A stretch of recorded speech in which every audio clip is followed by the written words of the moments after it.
Welcome to Women Entrepreneurs Radio with your host, Deborah Bailey. When I started this podcast in 2008, I was on a mission to promote women business owners, creatives, and entrepreneurs. In each episode, my guests provide resources, valuable tips, and inspiration. Women Entrepreneurs Radio is about showing women how to harness their natural strength to achieve success on their own terms.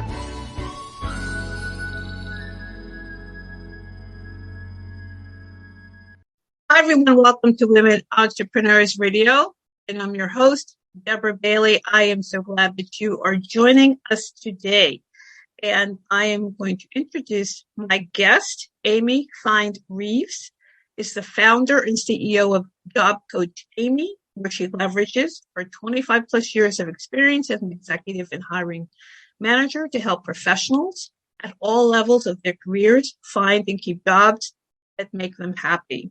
And her corporate consulting practice focuses on career coaching for Millennials and Generation Z, as well as consulting on practical approaches to implementing improved management practices. And as a sought-after expert, speaker, and career coach, Amy works globally with clients across a wide variety of industries, including finance, consulting, media, consumer products, technology, and healthcare.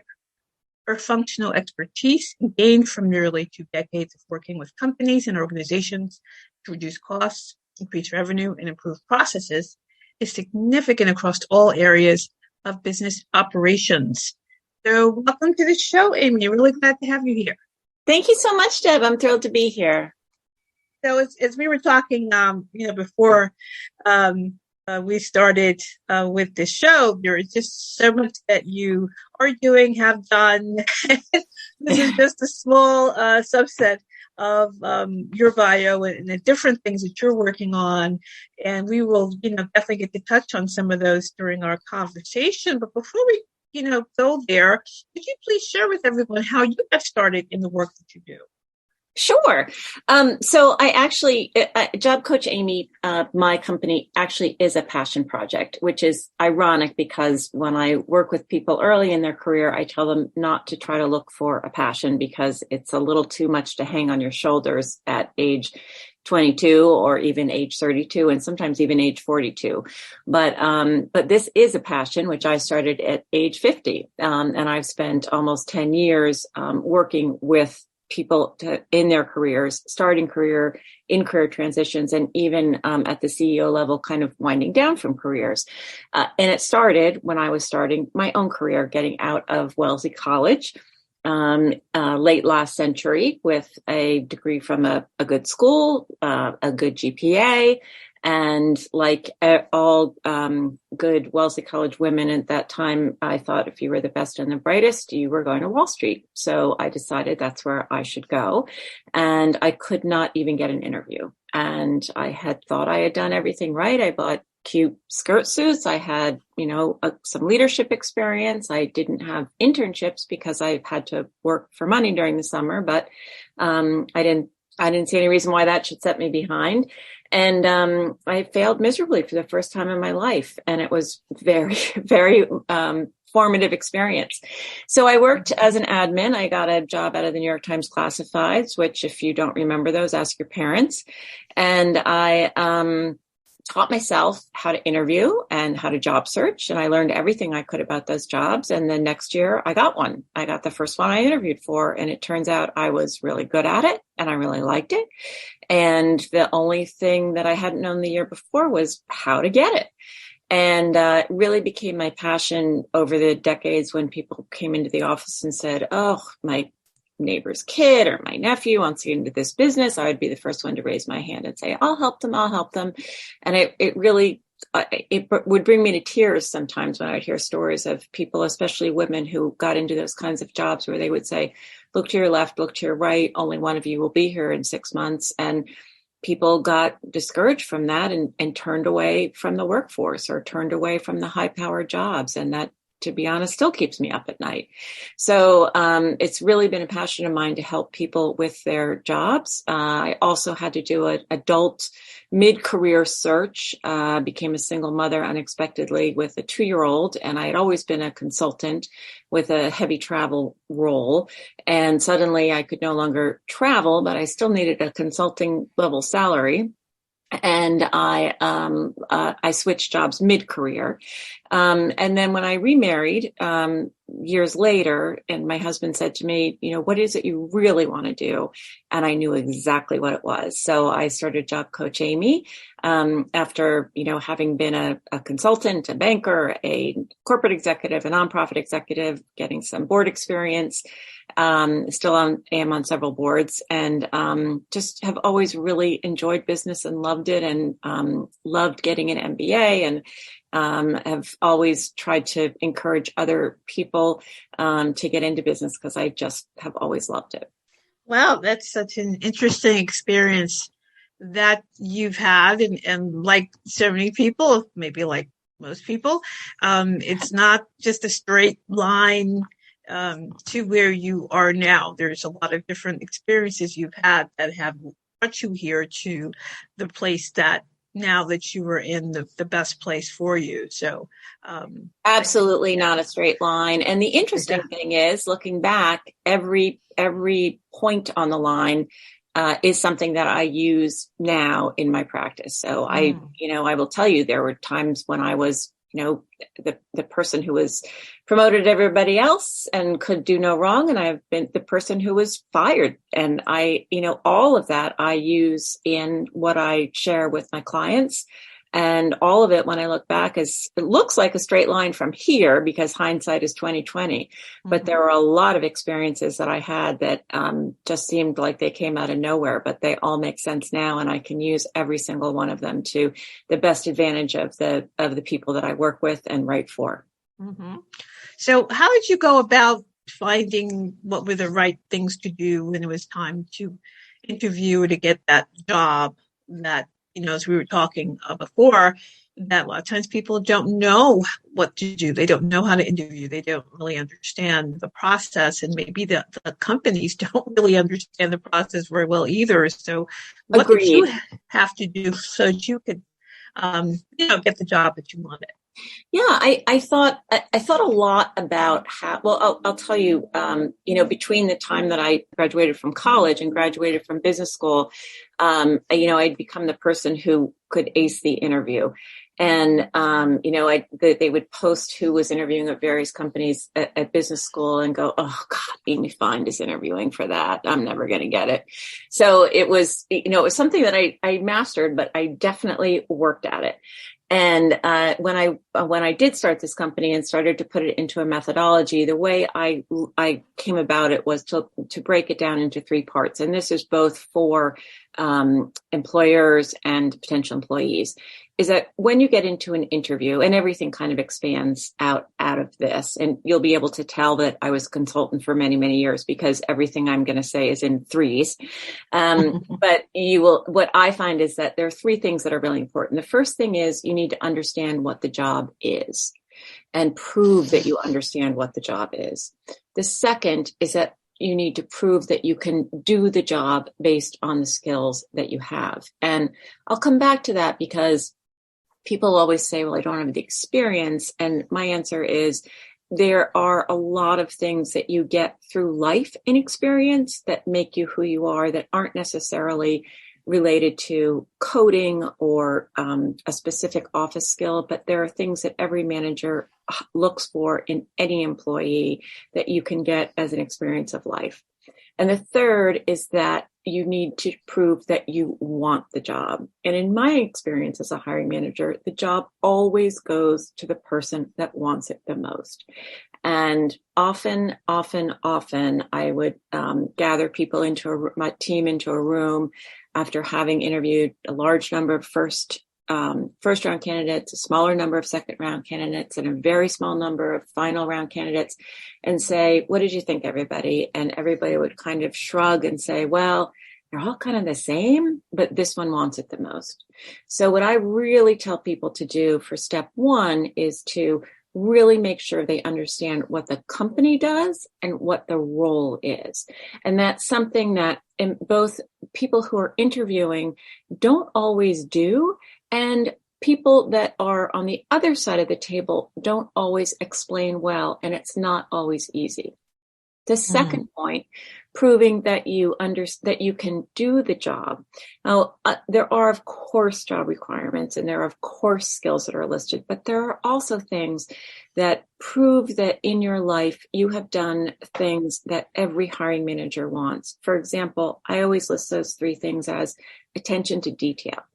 Everybody who has ever managed anyone has had a report or a presentation or a spreadsheet go out the door with a mistake on it. And if they can hire someone on their team who has one more set of really good eyes to look for mistakes, that's going to be a value add.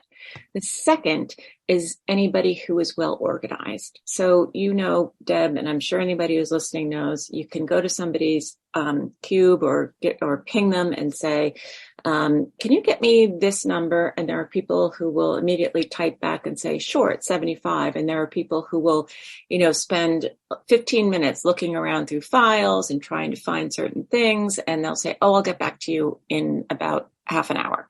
So somebody who's well organized is really, really valuable. And you can prove that if you're just in school and you want to prove that in your experience, not just say what you do, but prove that you've been well organized. And the third is that you can do well under pressure, because again, everyone's going to have the experience of, 3 to 5 people asking for the same thing at once, whether you're the receptionist or the CEO, and you need to have the judgment and the presence of mind to say, okay, what is it? Why do you need this? And okay, well, you can probably wait, but they can't because they need it for a client. So kind of sorting through that and keeping a cool head are 3 things that kind of everybody does by the time they get to the point in life where they're ready to enter the workforce. And making those things apparent is really important.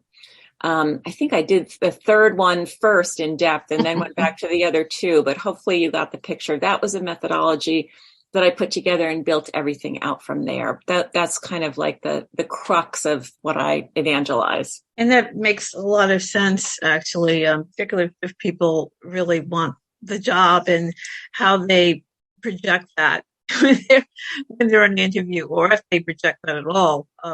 I think sometimes I think people are very hesitant to be enthusiastic. And what I saw time and time again was people being really enthusiastic in the email afterwards or in the, the written note afterwards, both of which are great. But by that time, the decision's already made.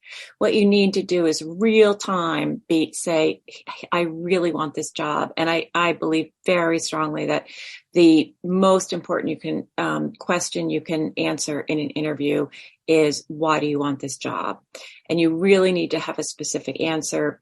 I can add value because I know I'll be good in this because if you really understand the job and you have the skills to do the job and you want the job, then you're not going to be someone who, a month from now comes back to me and says, whoa, I didn't understand this. This isn't what I expected. Or, comes and says, this problem is totally not something I can do. So those are really good building blocks. And it's really hard to understand what a lot of businesses do, mostly because people don't really talk about what they do when they're not doing it. And that's a whole nother issue that I address a lot. I talk about a lot and write about a lot, which is, no one knows what jobs there are except for, what kind of jobs they see on TV. And that's a really big part of the problem too. That's a very interesting point, actually.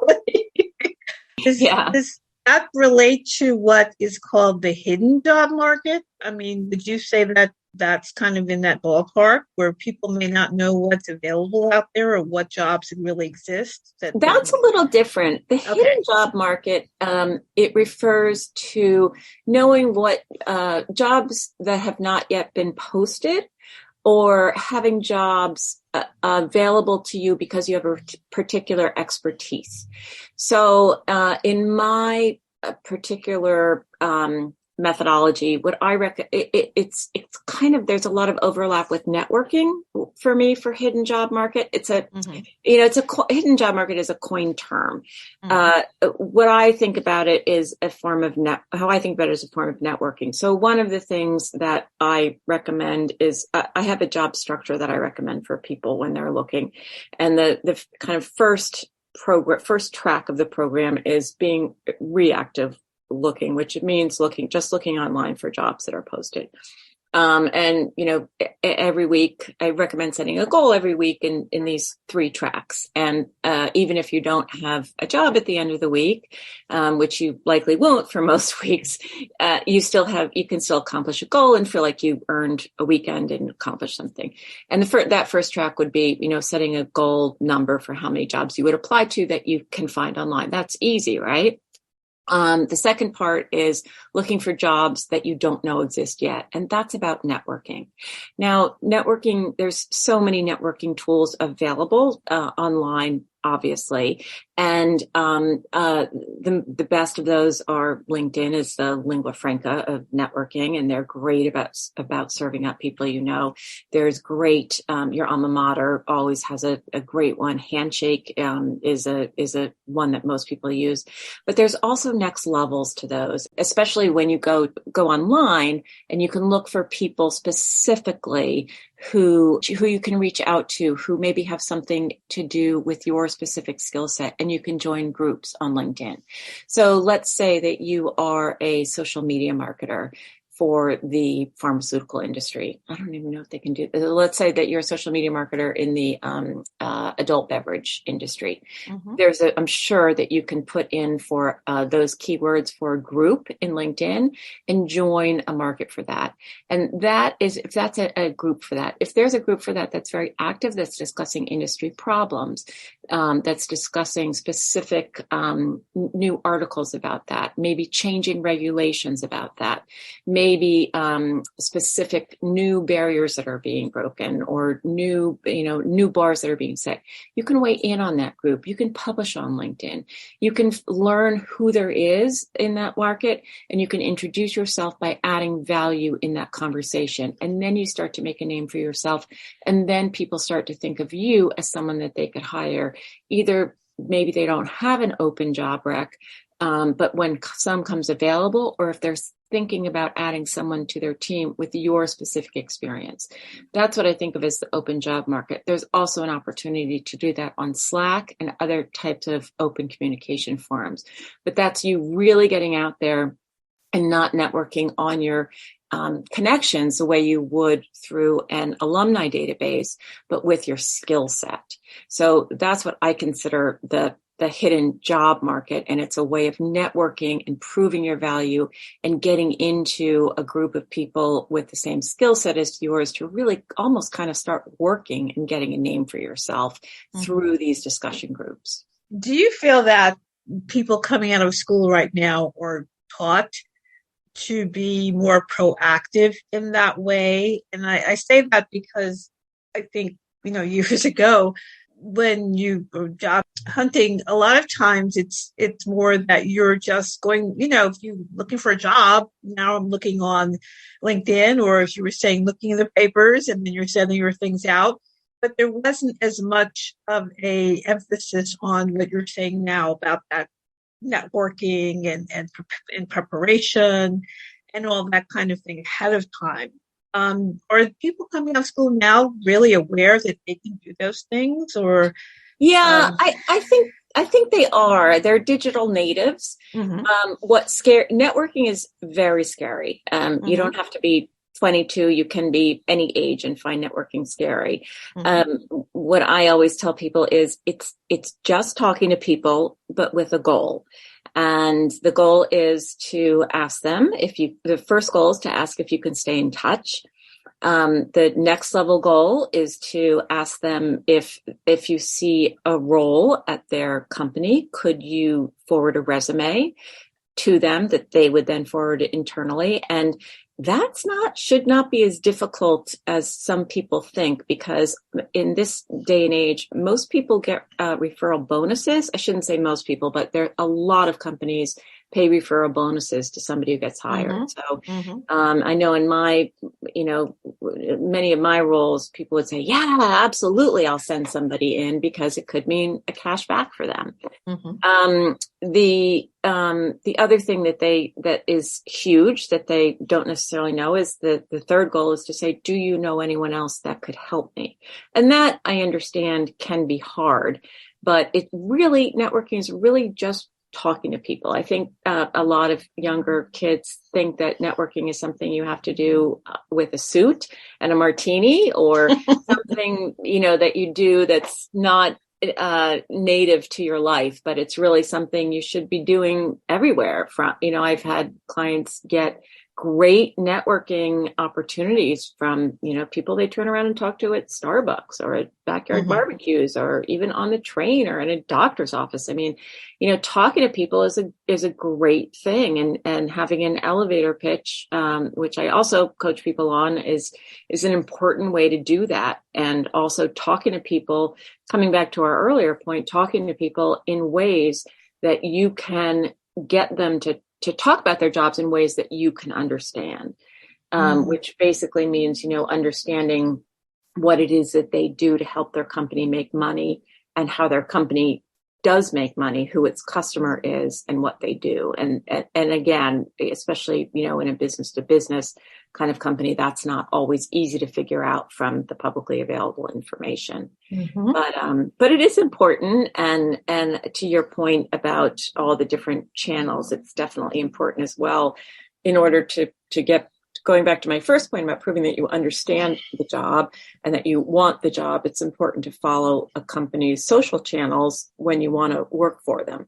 So, if my lifelong goal was to work for New Balance here in Boston, I would absolutely want to start following all of their social media channels to have an understanding of what it is that who it is that they're trying to attract and what it is that they're bringing of value and how they're competing against other sportswear brands. Yes, that's a great advice. And actually, I want to ask a little bit about this. The post, I should not say post-COVID because that's definitely not the situation. I'm trying to find the right markers for what we've been experiencing. But what are your thoughts about the Great Resignation? Funny you should ask. I do have some thoughts.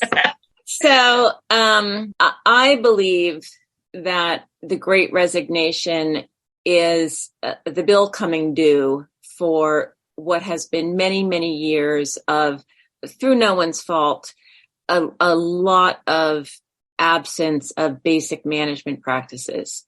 So my humble opinion is that for the last several decades, corporate America has been struggling to catch up with enormous changes brought on by the advent of changes into technology.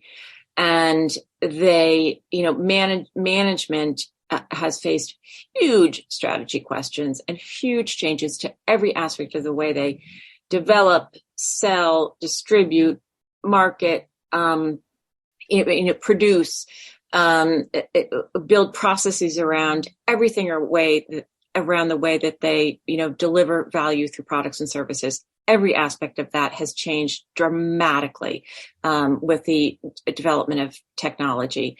And everybody has struggled and raced to keep up with all of those changes and continue to do so.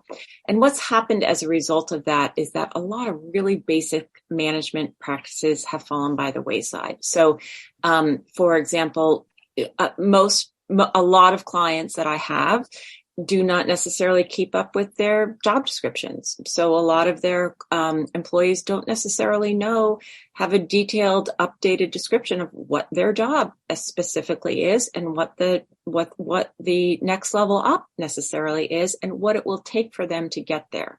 Mm. You can look at the recent Microsoft study about remote work where 87% of managers said they're not sure that their employees are doing enough. I think they call that productivity paranoia. How can managers not be so out of touch with their employees that they're not absolutely sure what they're doing on a day-to-day basis?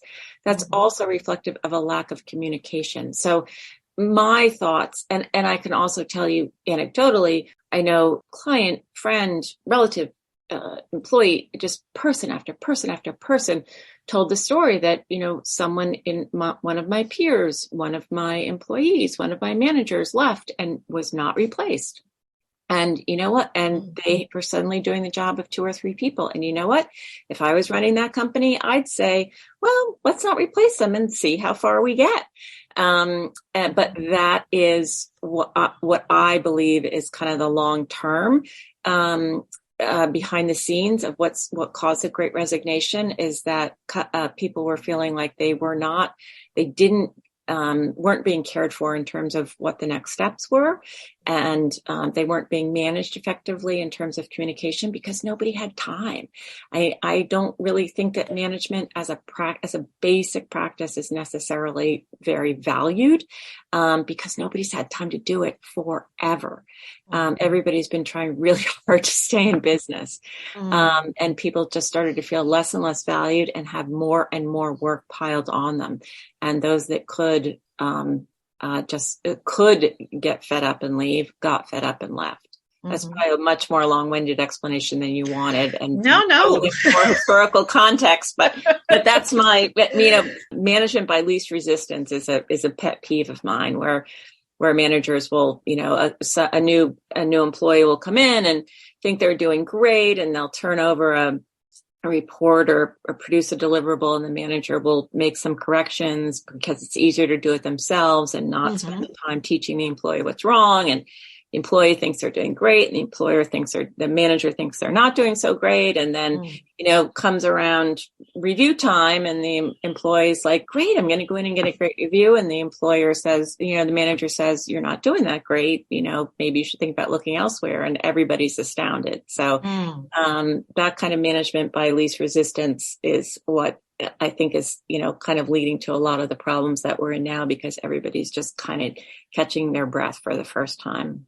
No, that's a wonderful answer, and I definitely want to know, and I'm sure other listeners will want to know as well, because I have been in IT for many years, and right now I'm doing technical writing, and so being online, not necessarily being in an office, which I haven't been in a few years, sure, is not a strange thing, but seeing a lot of even the articles on LinkedIn or just in the media, it seemed like there was just such a freak out that people may say, I don't want to go back to the office. Yeah.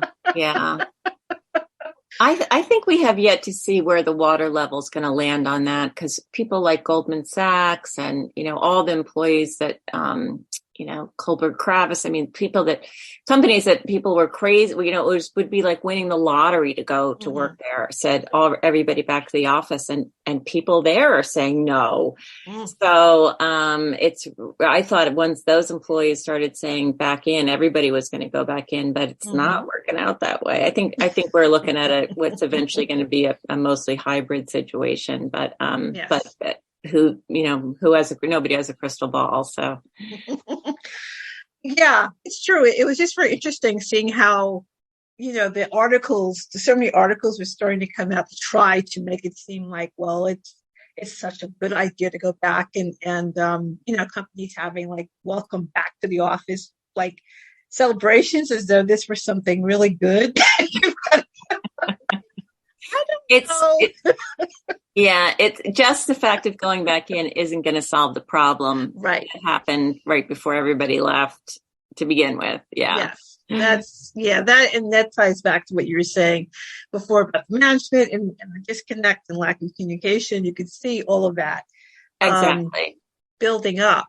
And so again, talking about new ways of working, again, as far as younger people in the workforce, again, I read a lot about they want something different. A lot of them may be driving the whole digital nomad thing. And, again, what are you seeing on your end? I think that's absolutely what people want, I think what I read about that people really seem to want are three things: education. So they want to know there's somewhere where not only they're learning skills, but they want it to be, they don't necessarily want HR to come up with a, big program of, here are, life skills, or here's something that's inorganic to what you do every day. They want something that's specific in their career, what they're doing now, that's going to get them to the next level. So the education piece has to be very specific to what they're doing. It can't be, one size can't fit all for the whole company. It needs to be tailored to an individual and their needs and their career at their speed. The second is communication. Just as I said, they need to have a manager have very clear understanding of where they stand in terms of getting to the next level, what they're going to have to produce, or learn or overcome, or, prove to whomever that they're going to get to the next level. And if it's a budget issue or a timing issue, they need that transparency as well. But they need regular communication about what it is, how it is that they're doing, and what else they can do in order to get ahead.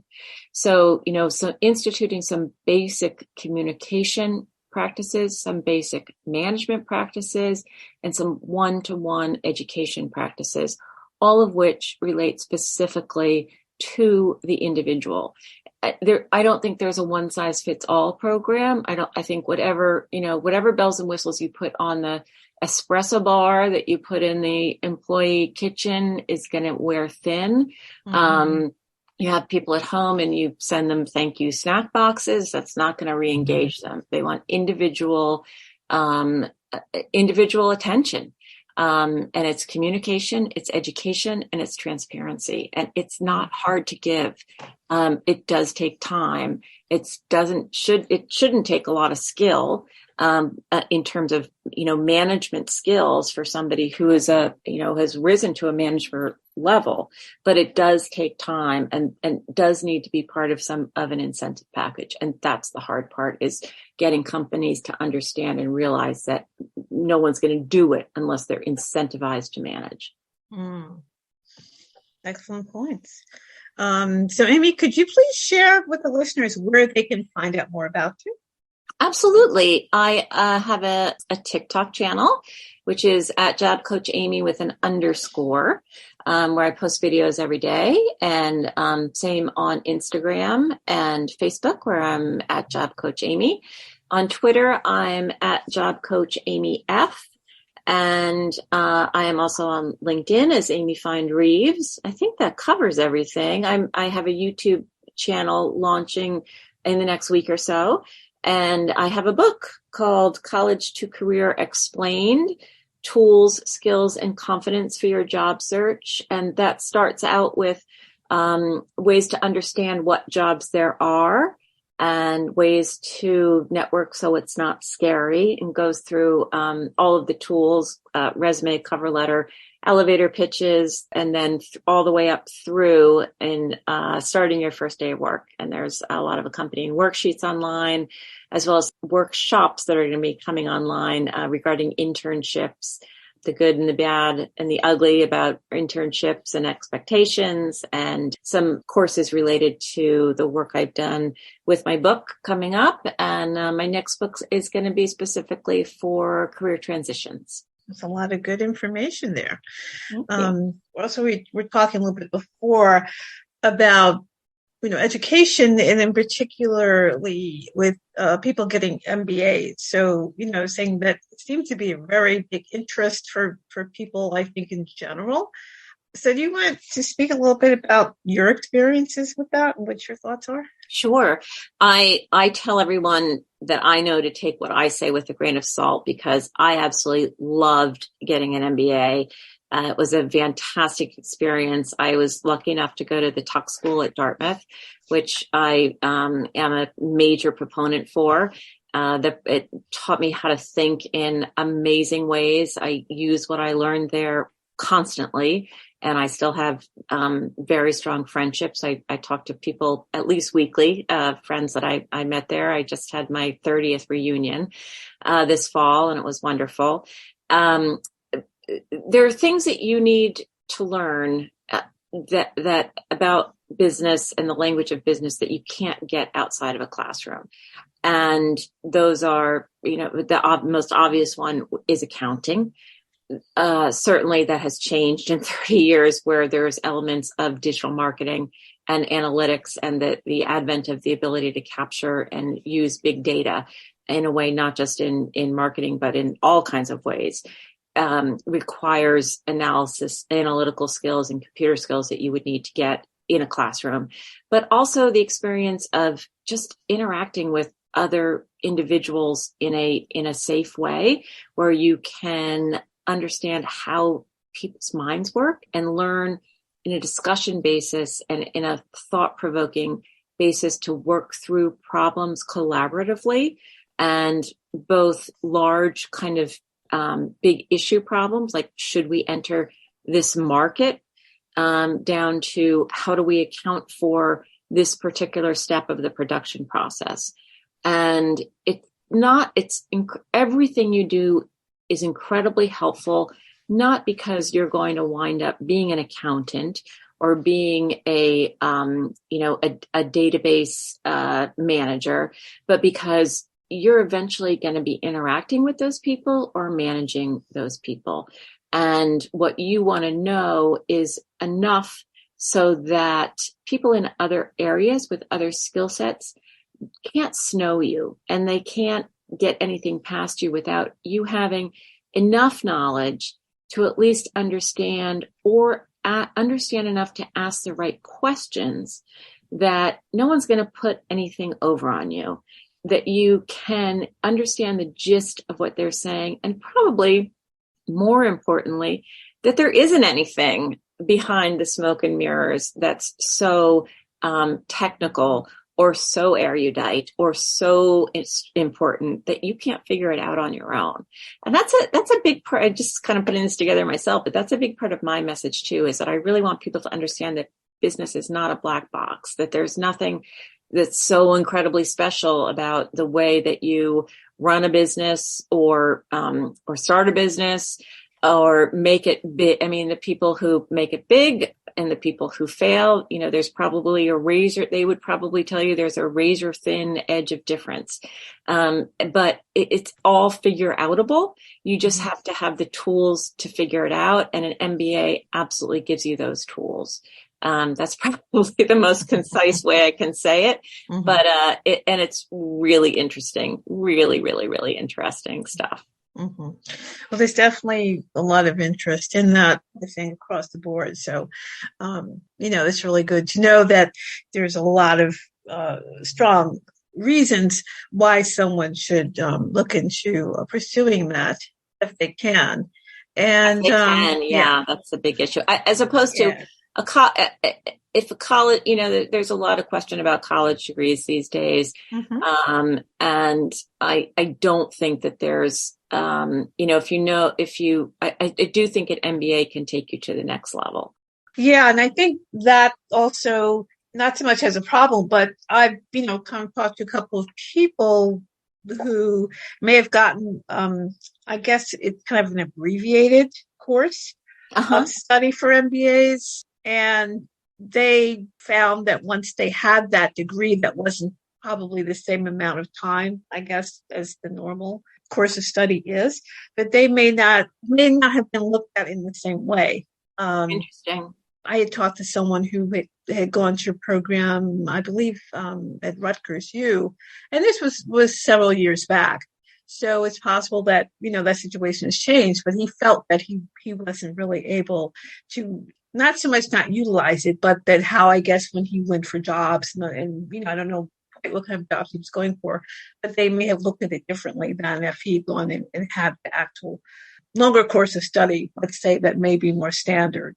Like I said, it probably all depended on what he was doing with it and what was included and all that, because I'm assuming there were different options available.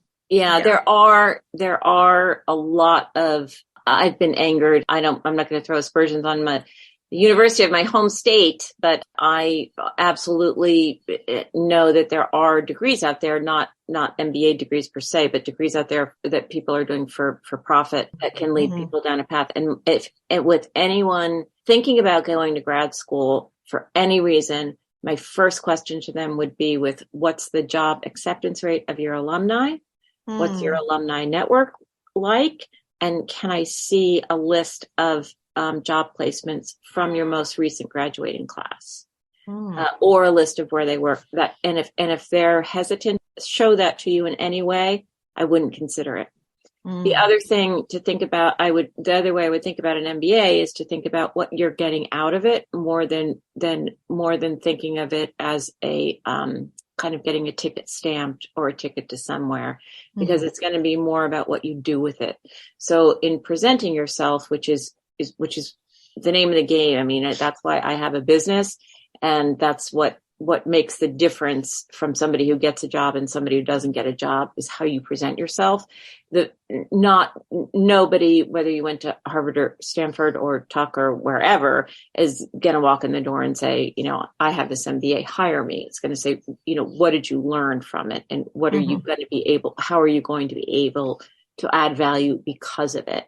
So really the focus on what you learned specifically. And that's another major theme I run into with clients too, and people who are learning to interview from the other side of the table, is really getting granular and not getting snowed. Just as I was saying, you want to know enough about technology so that when you have technology people you're collaborating with or who are working for you, you can't let them think that what they're doing is, everything will be fine and it's unfigureoutable.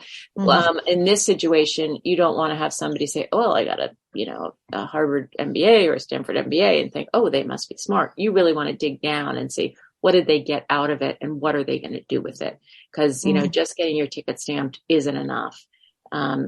Maybe it was once, but it's not now. Well, that's really good to know. In my opinion, in my humble opinion. No, but that's good to know, because as you were saying, there was a lot of people who were questioning going to school, or in terms of the idea was, you got to get this diploma, but then now what after that happens? I think people have it wrong. I think they feel like they need to figure out what they want to do, and they don't. They need to figure out how to think and how to train their mind. They learn discipline. They need to learn cognitive thinking. They need to learn analytical skills. And as I was saying, being well organized, learning how to do well under pressure, all those kinds of things are the kind of skills that you get with a good liberal arts degree, which I'm a big fan of. And with those things, everything else becomes, as apologize for saying it, it's not really a word, but figure-outable. So, if you have analytical skills, quantitative or qualitative, those are valuable to bring with you to the job market. If you get along with people, that's a really valuable skill. I tell people all the time, if you have, if you spend your summers if you have a fancy internship on your resume, it tells me you're connected. It doesn't tell me that you are going to be a great employee.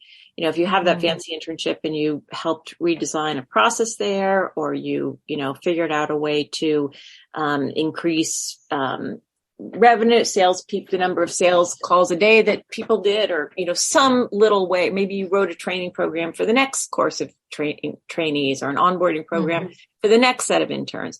That tells me you have initiative. But don't just tell me what you've got. Tell me what you did. Don't say on your resume what you did or what you were responsible for. Tell me what you accomplished. And that's what you need to do. Again, it's all about how you present yourself. And again, nobody teaches you that. So, and that brings me back to, why I have a business and why I'm passionate about it. There's so many valuable people who don't get the chance because they don't know how to present themselves. And that's where I was in 1985. Well, yeah. And that's what you're saying makes so much sense, in particular about liberal arts degrees, because I have an English degree, and I think it has benefited me in every way. And I mean, I went into IT and I had training and for that. And then I was in, I was in AT&T and Lucent for quite some time. And having those degrees having that degree rather wasn't something that was a detriment. And, when I hear sometimes people kind of putting down liberal arts, I really get annoyed because I think they just don't see that it's not just, I don't know what they think it is, but it's such a limited view. Yeah, absolutely. And it, don't think that, the analytical work that you did constructing papers around particular, finding the theme in a work of literature, pulling it out, building a new idea or finding a new idea around it, doing research around historical context, all of that digging and pulling things together has taught you a lot about the way to approach an IT problem. I mean, they're all connected. So absolutely, I don't doubt either that your English degree, as I don't think my political science degree from Wellesley, or I do think that it absolutely formed the basis for how I approach issues and problems and take them apart and bring fresh perspective to them, which is what I hope I do. And go out and try to, tackle what I see as what's wrong. And that's absolutely what I got at Wellesley. So, yeah. Yeah, that's true. Actually, that is a good point that you brought up because it's taking a class in Shakespeare is what taught me about critical thinking because the professor was asking us to look at the language and to dissect it and what are the symbols and what does this really mean and all of those things that you're like, wow, I didn't realize I would learn so much from this particular class. And that would show me how to think in a certain way that I didn't know before I started. Yeah, absolutely. Absolutely. It's all about how to think, how to, and even Shakespeare, I mean, there's a lot of lessons in there about how to interact with people, right? About human nature, and human nature is half the battle. That's so true. That's so true. There's a lot of lessons there for us. So yeah, definitely, no liberal arts slander is allowed here. So, definitely not. So Amy, this is just such a wonderful conversation. And of course, we probably only scratched the surface of all the topics that, you have expertise in and things that would really be so helpful. But unfortunately, we'll have to wind this down. So I'm going to ask if you have any final thoughts you'd like to share with us. I think I covered a lot of things, probably too many, but I really appreciate being here, and I really want to encourage your listeners, the women entrepreneurs, to maybe take a look at some of my channels. Just hopes that they will be helpful, and anybody out there who's either thinking about changing careers or embarking on a new one, to think about my book, and wish everybody the best of luck and the best of upcoming holiday season. Yes. Another year has gone by so quickly. That's another thing that's yes.